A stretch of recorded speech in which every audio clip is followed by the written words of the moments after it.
একাকিত্বে ভুগছেন, নিঃসঙ্গতায় ভুগছেন, তাহলে শুনুন কথাগুলো। কারণ আজকে যে কথাগুলো বলবো তা শুনলে আপনার মনের মধ্যেই জমে থাকা দুঃখ, কষ্ট, হতাশা, টেনশন সব দূর হয়ে যাবে। তাই শুনুন ভাই। সর্বপ্রথম বলি, একা আছেন তো কি হয়েছে?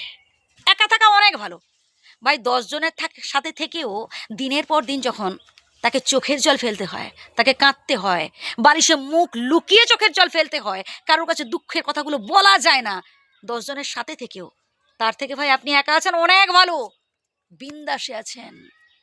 আপনার মতো এমন অনেক মানুষ রয়েছেন, একা আছেন কিন্তু নিজের লাইফটা বেশ একদম এনজয় করতে পারছেন।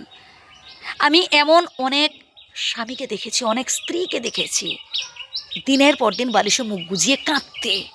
হ্যাঁ, বিয়ে থা করেছে, বাচ্চা কাচ্চা হয়েছে, ছেলে মেয়ে সব বড় হয়েছে, যথেষ্ট সুপ্রতিষ্ঠিত, তাও তাদের থেকে সামান্য একটু শ্রদ্ধা ভক্তি পায় না। বুঝেছেন তো? আপনি একা আছেন, অনেক ভালো আছেন।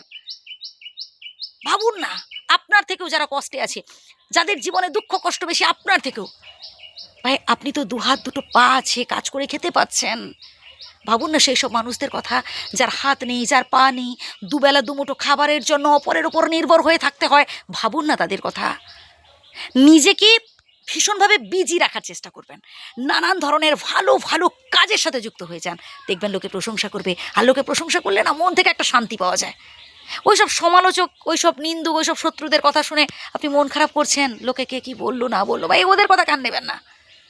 আপনার যে কাজটা করা মনে হবে ভালো, আপনি সেটাই করবেন। সর্বপ্রথম নিজের মনকে প্রশ্ন করুন, নিজেকে আগে জিজ্ঞেস করুন। আর যদি এর উত্তর হয়ে থাকে যে হ্যাঁ, মন থেকে যদি অ্যান্সার আসে যে আপনি যে কাজ করছেন ভালো করছেন, এগিয়ে যান। আর একটা কথা বলি ভাই, স্বপ্ন দেখুন, স্বপ্নকে বাস্তবায়িত করার চেষ্টা করুন। প্রত্যেকটা স্বপ্নকে বাস্তবায়িত করার জন্য স্ট্রং রাখতে হবে নিজেকে, নিজেকে বিন্দাস রাখতে হবে। একাকিত্বে একদম ভুগবেন না, একদম নিঃসঙ্গতায় ভুগবেন না ভাই। একা থাকা অনেক ভালো।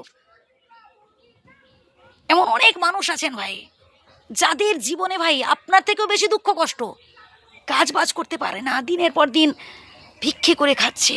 ভাবুন না তাদের কথা ভাই। এমন কিছু কাজ করতে হবে যেটা দেখবেন আপনাকে, আপনার মনটাকে ভালো রাখবে ভাই। গান শুনুন, খেলা দেখুন, মাঝে মধ্যে একটু প্রকৃতির সাথে মেশার চেষ্টা করুন, মানুষজনের সাথে বেশি মিশতে হবে। হ্যাঁ, হয়তো আপনার আশেপাশে সেই সব মানুষগুলো আপনাকে পছন্দ করে না, দরকার নেই ভাই। যারা আপনাকে পছন্দ করে তাদের সাথে দিনের অধিকাংশ সময়টা তাদের সাথে অতিবাহিত করুন, যারা আপনাকে পছন্দ করে, যারা আপনাকে গুরুত্ব দেয়। ওইসব আশেপাশে পাড়া প্রতিবেশী, আত্মীয় স্বজন, 2-4 জন, 10 জন, 20 জন, তারা কে কী বললো ভাই, তাদের থেকে আপনি কি এক্সপেকটেশন করছেন?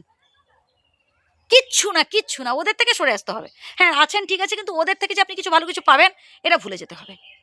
আপনাকে ভাবতে হবে বৃহত্তর কিছু বিষয়ে, যেটা আপনাকে আনন্দ দেবে, যেটা আপনাকে সুখ দেবে, যেটা মৃত্যুর পরেও আপনাকে অমর করে রাখবে। ভালো থাকবেন।